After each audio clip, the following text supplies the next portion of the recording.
It's hard to really call it sap because it's not thick. It's like maple water, maple juice. Because I've drank maple water. Like I had the buckets on the trees and scooped out a cup and drank it. It just tasted like you ever drink like a whole Sprite from Burger King or something and you drink all the soda out of it and then you let all the ice melt and you try to take a sip after it's all melted? That's what it tasted like. DC's Blessed Bees, what's up? How you doing? Tennessee Mountain Bees, yes, you are right. Woolly Bees, Woolly Bee Apiary. Very good channel, very modest, smart dude. He doesn't do any bullshit. I like that channel. It's good. I don't leave a ton of comments, but I definitely do like that channel. Let's see. The bee man. Why treatment free? I don't know. You gotta. Why treatment free? Change my mind. Oh, you want me to change your mind to being a treatment free beekeeper? I don't have any reason to do that. It depends on your goals. I'm a treatment free beekeeper because I love bees and bugs and nature, and I love the struggle between predators and prey and parasites and hosts and plant. I love ecology. I love the interaction of all these things. And if you look around, you'll see that nature always is going to come to an equilibrium. And I just knew that was going to happen with bees if I did it that way, and that's what did happen. To be treatment free is so much less work. It's so enjoyable. You end up with the best possible bees. There's no like somebody down the road has these bees that they just baby and coddle all year, all summer and spring, and they just are constantly in them bees, dumping and gassing them and doing all this crap just to keep them alive, and then they end up dying. And people buy bees from these people. Yet if you were to come to me, my bees get their ass kicked every year. I'm like, I go from 100 colonies down to 60, or from 80 down to 55, or yeah, I knock down a ton of shitty bees and I'm only left with the best. We just don't have the same bees, man. It's common sense. No other field of agriculture or animal husbandry saves their weakest possible livestock to breed for the next generation and to sell to people. So if I had a bunch of goats that like couldn't chew their food and I just tube fed them their whole life until all I had was a bunch of goats that needed tube feeding their whole life, and do you want babies from those things? Do you want to raise those and then have to maintain that tube feeding because they all have a deformity that they can't even chew their own food? They can't keep themselves alive. I wouldn't want them. So it's silly. I mean, that's just my very humble opinion. Let's see. That probably doesn't change anybody's mind, but I really think you should do whatever you want to do that makes you happy, what helps you meet your goals, and just acknowledge that there's different ways of doing it. That's all. All right, we got a guest coming in here. We got Wes coming in.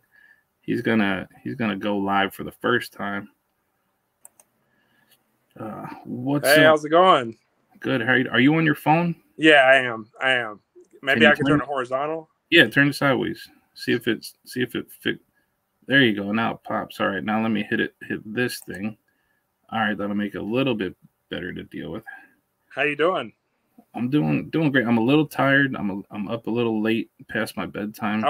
I wasn't gonna come on, but I felt like I've been rude to you because I've never actually spoke to you face to face. So I was like, whatever, I'll just try it out.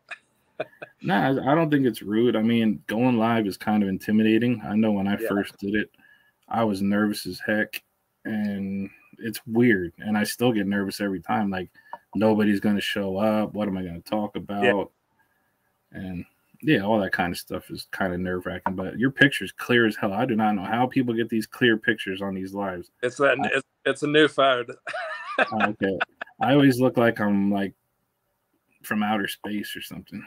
Yeah, that's cool, man. Yeah, I was actually out in the bee yard today, just checking on the bees, and we had it was about 55 degrees out today, and had some pretty good activity coming out of most of them.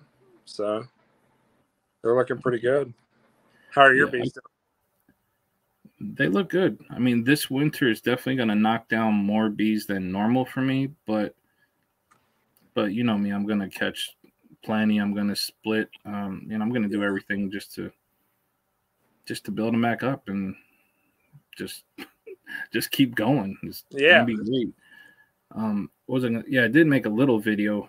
I had some people I don't know if you saw in the treatment free Facebook group, but people were stressing about their bees at the top of their hives, like when they were at the top. So everybody thought, oh, they're gonna die now because they're at the top. Yeah. So I made a video of one of my colonies that has been in the top box 3 straight winters. They always start in the top. They never move down. I don't know how they do it. You know, they have honey below them. I don't know how they do it, but they survive. They should survive again, but that would be 3 straight years of staying in the top box for all of winter. Yeah. Ours have been doing good, man. I know I think you told me one time that you didn't really prefer Lands hives, but you got to get into those, man. They're good hives. Well, yeah, at Hive Life, there was this company that had Lands. Man, they were really nice. And also, Ricky Rourke makes these really nice Lands hives too. I spoke to Ricky. He lives like 30 minutes away from me. Oh my goodness. Yeah. He makes these really nice hives. So I was like, man, I was really thinking of doing it, but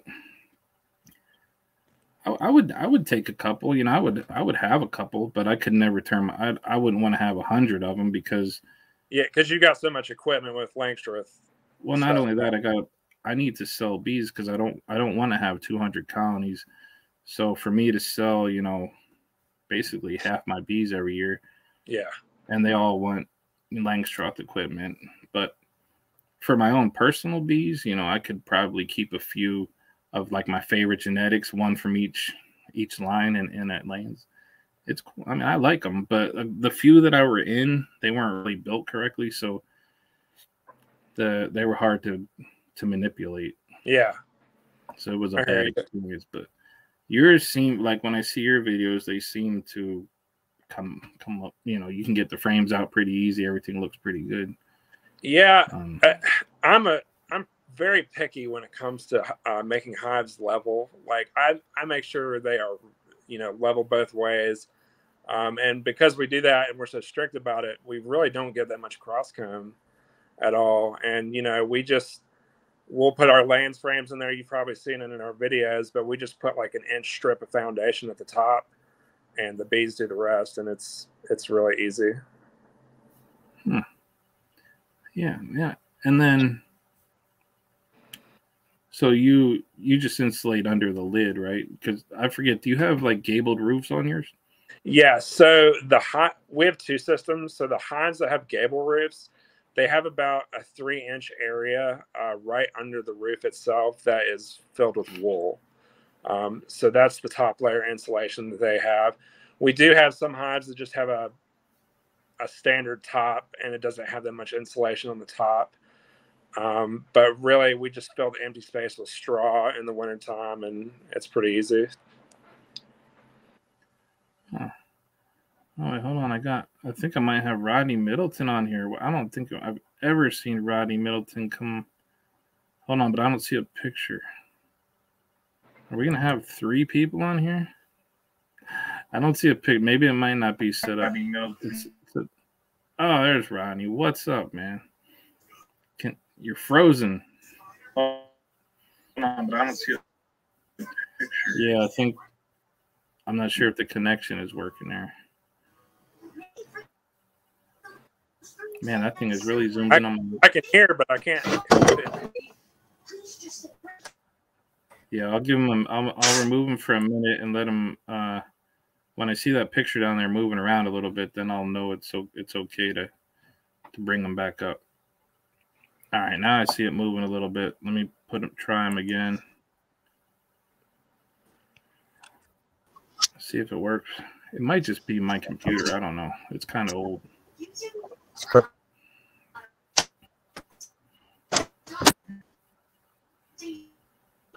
Can you hear us, Rodney?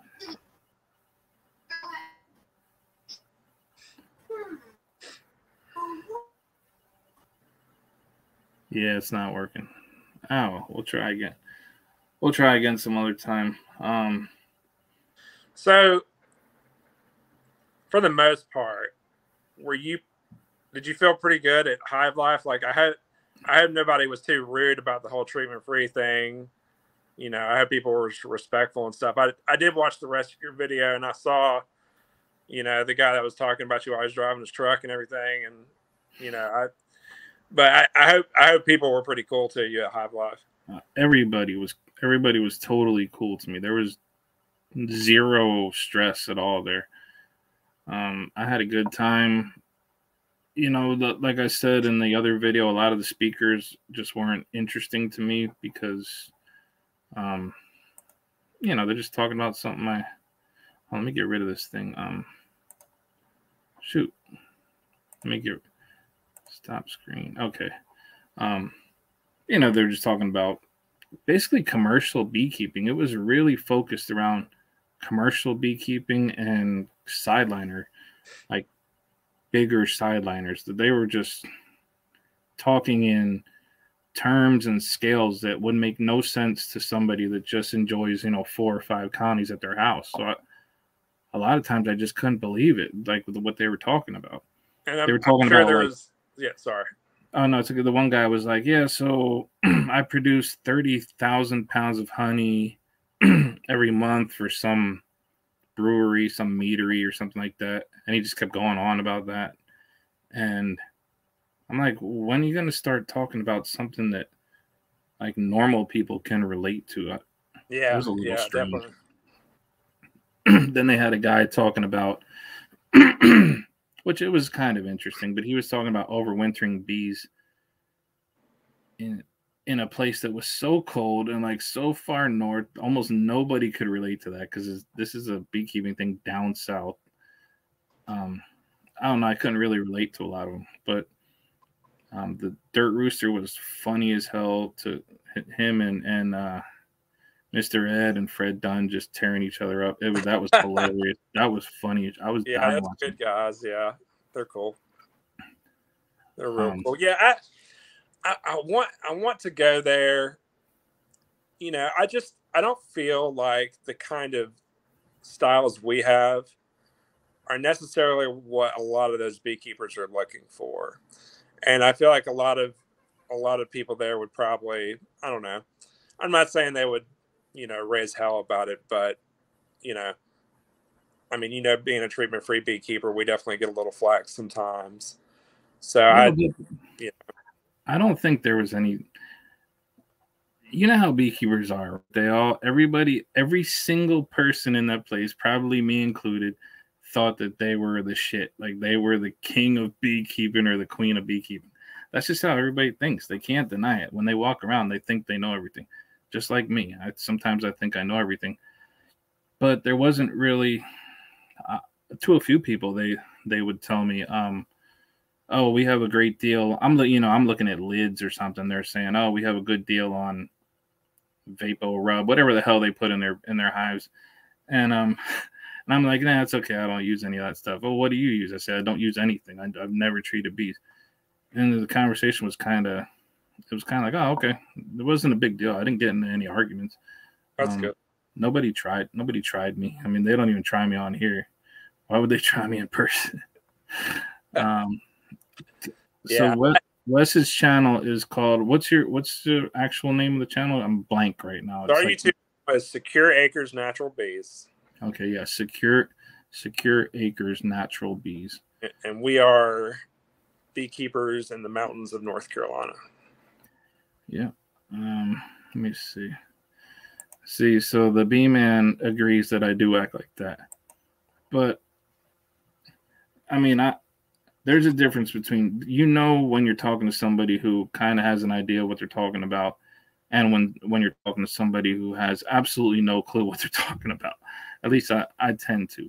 And I can tell the difference just from people even in here talking right now. I know there's nothing wrong with not knowing what you're doing. You have to learn, but it's always annoying to me when someone who kind of just pops into the scene and then just starts giving crazy advice, like with nothing to back it up. Like, it hasn't been doing it long enough, hasn't had enough bees to do it. Just doing crazy stuff and saying this is how you should do it. Yeah, that's my thing. So that's why it seems like I pick on people, but experience goes a long way, for sure. Yeah, and then there are people who've had bees. Like, I know a guy who's had bees for much longer than me, and he still doesn't know what the hell's going on. Yeah, that's true. Let me see. DC's Bees says, I've been waiting to set up some traps around the property. Oh yeah, so Wes just put up a video about swarm trapping. I didn't get to watch it yet, but that's all he does. He catches bees, catches the bee, like the normal formula, which I think is the most enjoyable formula. Catch your bees from your area. Enjoy keeping your bees. Don't go to the ends of the world to keep them alive. You still get honey. And then if some of them happen to die, catch more bees. Yeah, exactly. That's what, you can't. Some 1,000 colonies can't relate to that, but over here we don't care about those. Yeah, I see so many people that are just like, oh my God, my bees, what can I do to keep my bees alive? And it's like, they're crying and shit. It's like, you just gotta let nature take its course sometimes, like you just gotta let it run. And we've lost bees, but we've always had more and more bees every year. So, sometimes it's just part of it. All right, hold on. I got, what the hell is this guy doing? All right, turn around, man. What's he got? 2 cameras on here? All right, we got. That's for the B-Man. Two-Face Galloway lights. That's it. Oh, look, he's Two-Face. He got the wolf on one face. Hey, why do you have 2? How do I get rid of this? Kick that one. Okay. Go on. Yeah, so now you look at Galloway lights. See, so Frank here, he's like doing the shit that Hillbilly's talking about, putting the flower inside the hive, which, like, there's nothing wrong with trying things. You forgot an Apis biologics too. Apis biologics, the snake oil of the century. Yes. There's 2 flavors. One's for the pollen and one's for the sugar. Yeah. This is the new, I don't know what you call it. The new trend of, like, if it ain't broke, fix it till it's broke. Let me see if I'm missing any of these comments here. Everyone should learn how they want to keep bees. Can't catch bees right now. Yeah, and nobody above Florida is catching bees right now. Maybe Rodney. Maybe Rodney's catching bees. Okay, now he's coming in nice and clear. I have never had 4 people on here before. This is looking familiar. How you doing, Mr. Hey, it's the stream team. Hey, I don't know what we're going to be called, right? Yeah, the cream stream. Let me see. Hey, look, here you go, Galloway, Two-Face. Hold on. Hey, he's got 2 faces, Ronnie. Little and old. Or 8-month-old. 8 months, all that hair already. He was born that way. My daughter didn't have, like, even a tiniest bit of hair until she was, like, almost a year old. Yeah, he wants to get in there and tear up those bees. Our first one, she didn't get hair until she was a year old. All right. Anyway, I just did on the computer was acting goofy. Yeah, you got your phone straight up and down, but it's okay. There you go. All right, there we go. We Perfect. filled it in now. Sorry. They want to know when Now you're Bob's as wide coming as the in. rest. Wonder who this B man is. I see him like all the time. On other channels? No, just this one. Just this one. Well, that tells you. I don't know. Who knows? But when swarm season starts earlier for you down there, Rodney, right? Like early March, right? Yeah, somewhere in March is when I got my first one last. Like March the 4th or something. Wow. I think it was more of a forced abscond from a squirrel getting in their nest. Oh, okay. But still, I'll take it. Yeah, so the B-man drew the crowd in here. Let's see. Yeah, man, like, and then Ronnie really catches a ton of swarms, like swarm trapping. Well, you don't go on that many calls, right? You only went on a few calls. I probably went on around 15 calls, but most of it was trapping and cutouts.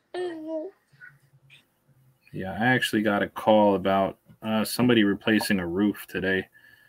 They took some boards off and pulled up a whole bunch of combs. I said, yeah, I don't know if I can do anything. They wanted to know if I wanted to come and get do I want them? They're like, you can have them if you want them. Yeah, I've heard that before. That means you're not getting paid. But right. It's on you. But I think as it turned out from the pictures, it looked like it was dead. So there was a ton of honey in there, though. So I just told them how to take the honey out, and they could eat it. It looked edible, or if they wanted to strain it. We got Cajun Homestead in here saying what's up.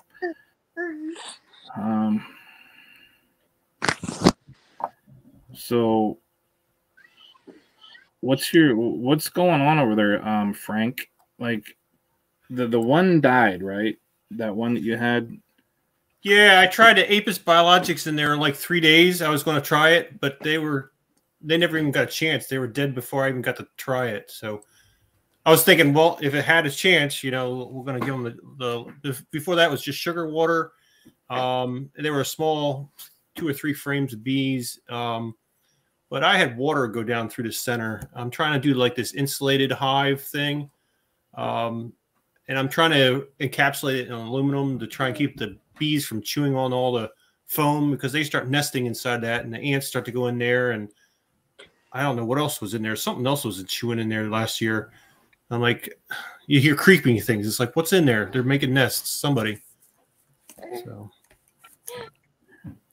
What happened? Did the water get on top of it and kind of channeled it in through the insulation? Yeah, I got lazy. I had the insulated high bodies. I was trying that out, and I'm trying to do like a single chamber, but then I wanted to put a feed box on top. And in order to do that and keep the water out, I'd have to make another insulated box, but I kind of got tired of making those boxes.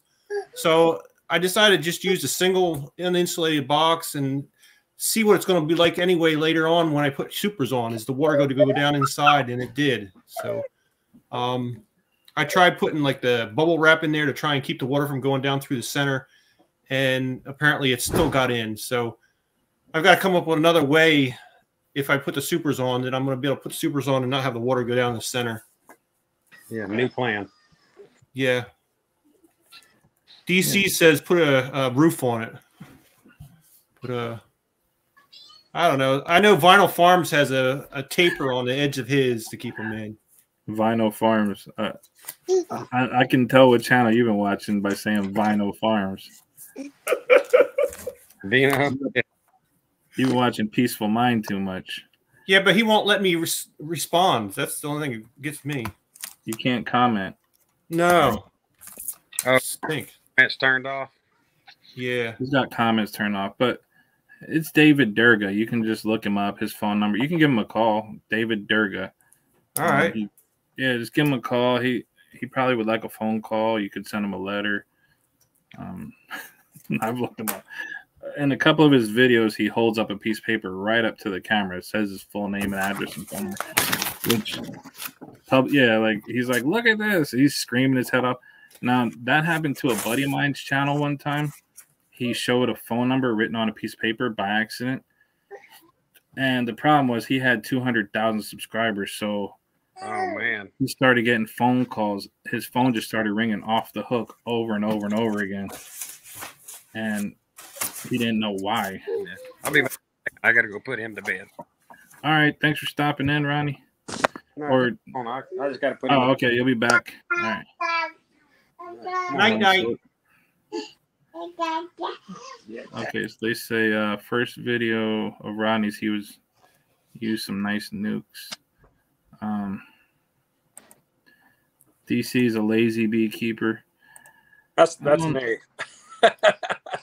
Yeah, so somebody was asking me about Land's hives. They really try to do Lazutin's method to the T. Like they only go in twice all year. Why? So like, for us, no fun. So for us, basically what we do is, we fill our Land's hives with frames in the spring, and we will let them sit there pretty much the entire spring, summer, and all the way into the fall. And then in October, we'll extract the frames. We'll take the honey, and then we won't touch them again until spring again.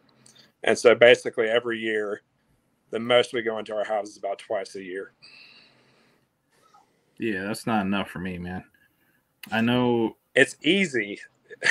Well, because what if they swarm when you're not home, and you don't know if they're queenless or not? Well, I guess our model is, we are always catching swarms around our property. So we're all for our bees swarming if they want to swarm. We're not going to get in there and try to stop them from swarming. We just let them swarm when they want. And we have swarm hives or swarm traps pretty much all around our property. I've been hanging some lately, and we're just ready to catch them. So if they swarm, then that's on them. And then we just, try to catch them. Yeah, I mean, I'm cool with them swarming. I don't think you have to necessarily fight swarming all the time. I definitely don't fight swarming. But I mean, let's say your colony swarms and you catch the swarm. So that's great. You got a new swarm and a new colony. But the parent colony somehow ends up not raising a queen. But you won't really know that until they're almost crashed out. Does that happen once in a while to you? Well, I guess, we're really all about a non-intervention kind of style of beekeeping. So we kind of let nature take its course. And if the colony doesn't survive because, too many bees left with the swarm, then that's just what happens. And then we set the hive up and we get it ready for a new colony. And then here's another thing that probably, I don't know if you know that it happens. Maybe other people don't really have the experience. I think Rodney might have had a log. I don't know if you had a log in your yard, but I have a log in my yard. Okay. So I've had them now. This will be their 4th year. They've swarmed 6-7 times every single year. And the one time that they did start to crash, another swarm moved in before they crashed all the way. Like a little tiny after swarm went in and took over. And also sometimes virgin queens, when there's too many of them, they'll just fly into queenless colonies. That's why queen breeders always have to have queen excluders over their entrance. So things that happen in a hive like yours or in a tree where people aren't messing with them all the time, sometimes they correct themselves on their own without the beekeeper even knowing about it or messing around. So there's something to be said about leaving them totally alone. The bees will figure things out. Yeah, Bruce, I was wondering about that because I had 2 of the Apis Biologics test group that I was using, and there wasn't a whole lot of dead on the bottom, but they were gone. And this last cold snap, and I'm like, they could have died because they would have been there, but where'd they go then? Did they find somebody else that's kind of in my combined with somebody else? When a colony absconds, usually it's due to either starving or a queen failure. And what they'll do is they'll just come out and they'll either split up and go into your other colonies, or they'll just massively move into another colony. I've just seen it happen. I've seen them cluster. Sometimes what you'll find is one hive will have a ton of bees on the outside, like on a weird time of the year, and then the next day they're gone. That means they're inside now, or they'll sit out there and die. It happens. There's a couple different things that can happen, but absconsions are part of beekeeping. It's not part of beekeeping, but it's part of honeybees. That's part of their life. Right. That's their last ditch effort to try to go take over another colony, or they don't just do that stuff like by accident. So it happens. Cajun's Homestead saying, is it possible for the bees to freeze before they can recluster if the temperature drops too fast? I lost 10 out of 30 hives after we had that 3-day drop to 12 degrees. I definitely think that's a possibility, especially if you're like open feeding on a warm day and all your bees go out, and then those bees, and then temperature drops. You'll leave a ton of bees out there dead. And yeah, they might not recluster. That temperature drop that we had, which I'm sure you guys all had, Yep. Probably not Rodney, but it was like a brick. It was cold. It was so cold. I mean, it was like below zero wind chill. Yeah, it was big time cold. Yeah, and I think that killed a couple of mine too. But that's just part of the equipment that we use. We all use, a lot of us use Langstroth, and even lands, unless it's really thick. I don't know if you have the really thick colonies, but we all use kind of the thin Langstroth things. So those temperature drops are going to really hurt the bees. Yeah. So what do you think about the insulation on the hives? I think that could have been part of my an answer to a lot of this stuff? We really should be doing that? Well, with lands, at least with pretty much almost all of our lands hives, we use 2x lumber. And so it definitely has better insulation. I know a lot of people use insulated lands hives. And so I think insulation can go a very long way with, maintaining a colony, because if you think how wild bees live out in the wild, they live in trees where the wood is multiple inches thick. So naturally, bees do prefer a very good insulation. A little more stable temperatures, they say. Yeah. Yeah, the temperature is moderated by the insulation, because like in my tree colony, let's say it's in the 20s for a week or two, and then it's 45 the next day. Them bees will not come out because they're still in there feeling that cold is keeping them still. And that's not necessarily a bad thing, because yeah, they might not get a cleansing flight, but that's just part of what they stay in there. They don't come out and do a lot, while all my other ones are flying and getting caught out in the cold. They're robbing each other. Some of them are just dying. They could just stay in there. Yeah, I think insulated hives don't just react to every single fluctuation of the temperature. But I haven't got anything in it yet. I got it last year. And what was it again? I haven't up, but I'm just waiting for swarms so I can install one in there, or one decide they want to go in there. Yeah, and what kind of size is it? It's about around 18 inches across. It's not a very big one, but it's 5 feet tall. The inner hole is around 8 to 10 inches. From the bottom? Is it going to have frames in it? I made a kind of a makeshift frame and put some comb in it. Some old brood comb. I hung it in there and stuck it in from the top and put a lid on it. So we'll see if they decide to in there or not. How you getting in it? Take the top off of it. Okay. You can reach down and pull that one frame out, but once they establish in there, I'm not going to fool with them.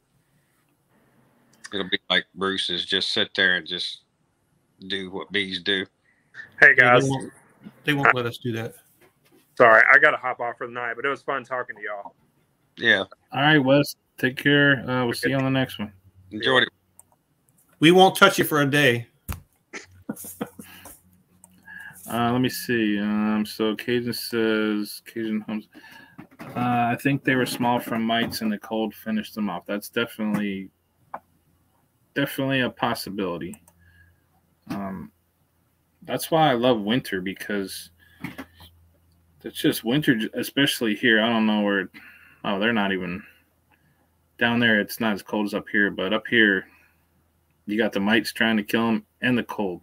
So if they can make it through all that, they're pretty good. Apis is a food supplement.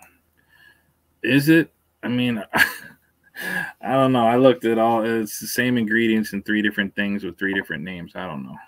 I don't know what the hell it is. I don't need it.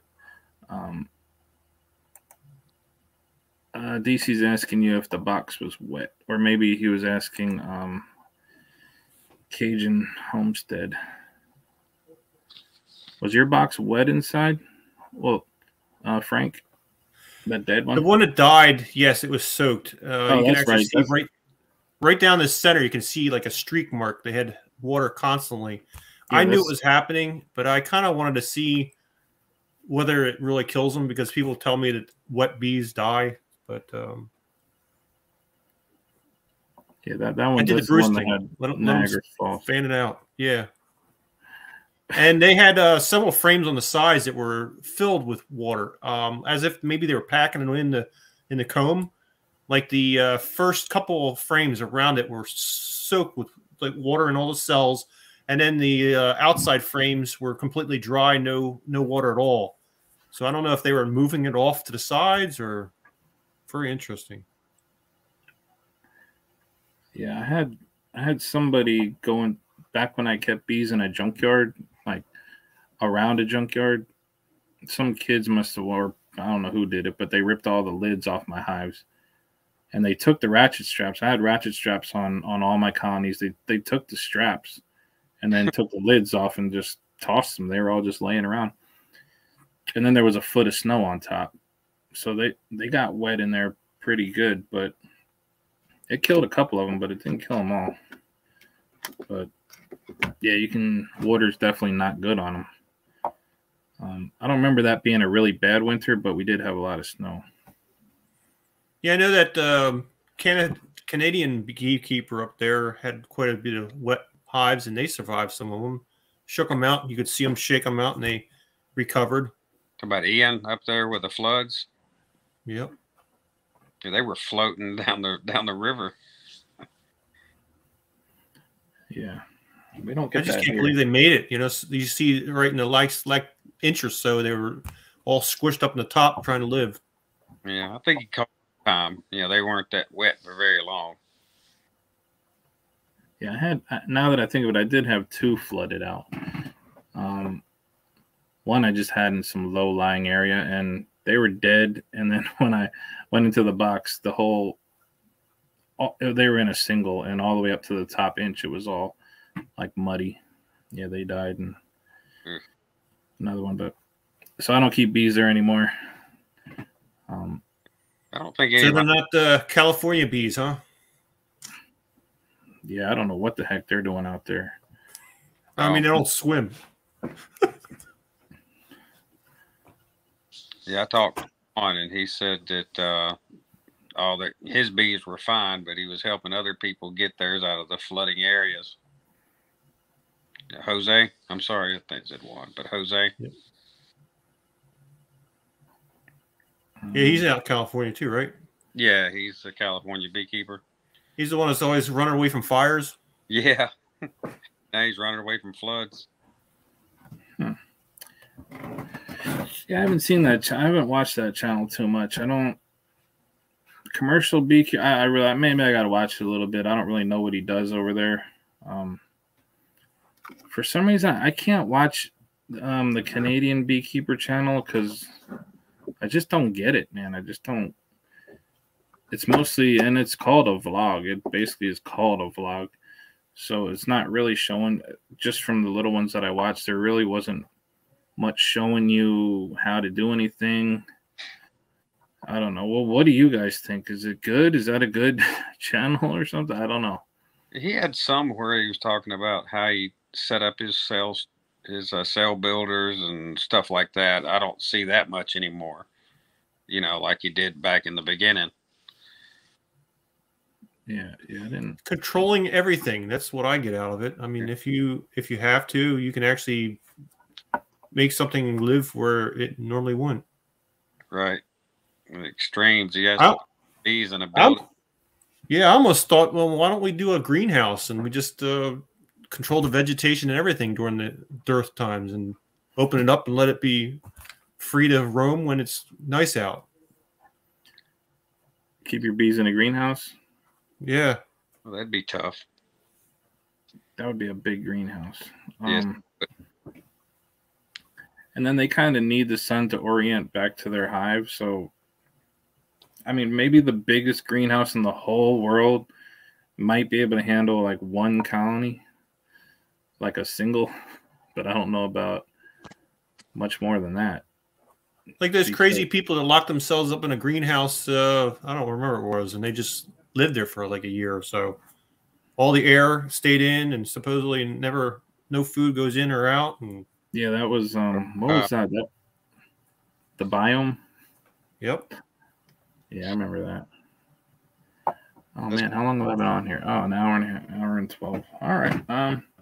So let's see. Does anybody else have any questions for Frank or Rodney? We'll just kind of tie it up a little bit. I mean, I had a good time, but it's 11 o'clock here, so it's 11 o'clock for everybody, right? Yeah, me too. Yeah, an open air greenhouse. I don't know. I kind of like those. There was a guy at Hive Life with a it's like a bee truck. I don't know what the hell it was. Had a ton of beehives in it, and you just get it. You can just walk around in there, and I feel like that thing would be nice and warm in there. Like you could live in that thing. So if it was big enough, you could have free heat. Just a bunch of bees in the wall, and just I don't know. Yeah, I was saying the same thing, Bruce. I mean, if you did that, you could kind of like calm down the temperature differences in your house and lower your utility bills. Just make your walls make your walls hollow, right? And then just put holes every once in a while. Yep. Have a colony. Maintain your colonies from the inside, and yep. And you could have flow frames in them, so you could just like turn the handle and just hold the bottle under there. Now, would that be treatment free? Yeah, it's not treatment. It's a method. Yeah, the flow frames don't kill mites. Yeah, that's harvesting. Wait, there was somebody asking me. I'll have to do a whole separate video, but somebody always asks me, like, what the hell does treatment free mean? What exactly does it mean? And it's like, I don't know how much clearer you can be about it. But yeah, that'll be a separate one. I was just gonna I don't remember if it was somebody. Was it the Bee Man? It might have been the Bee Man. That'll be a different video. But all right. Well, I'm gonna wrap it up. You guys, thanks Rodney and Frank for coming in on this. What was starting to be a boring live earlier, and then it got a little exciting. So that's cool. We had some good yapping around in here. All right. So and just remember, Bruce, what I'm doing is 3 different ways.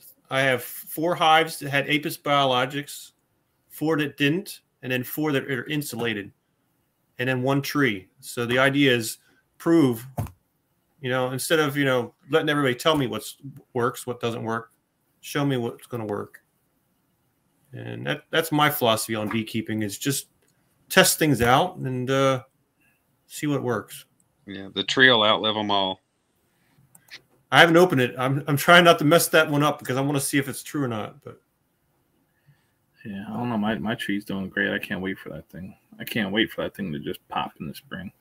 Someday, I'm kind of hoping eventually it's going to die so I can see what's inside there. Just take the lid off and get down in there. Or maybe I'll use my probe to do a video at some point. I can just kind of wire it up through there with my little, what do you call that? Boroscope. Yeah, I tried that yesterday, and it doesn't give me a good view because all I see is a bunch of bees coagulating around the light, and they won't let me see beyond a cluster of balls. Like, it's annoying. I was thinking about cutting my log down each side and putting a hinge on it where I could open it up if I wanted to, but then I was like, nah, that'd be too much trouble. Or you could just make like one little door on it that just swings open with some glass, like they do on some things. I didn't think about that. Yeah. Might do nothing yet. Cool. Yeah, you gotta do glass. Have a good night. Gotta see it. I'm gonna close it out before you guys don't want to see me like freaking dozing off. Yes, we do. We'll see you later, Bruce. All right, Take care, Bruce. Thanks.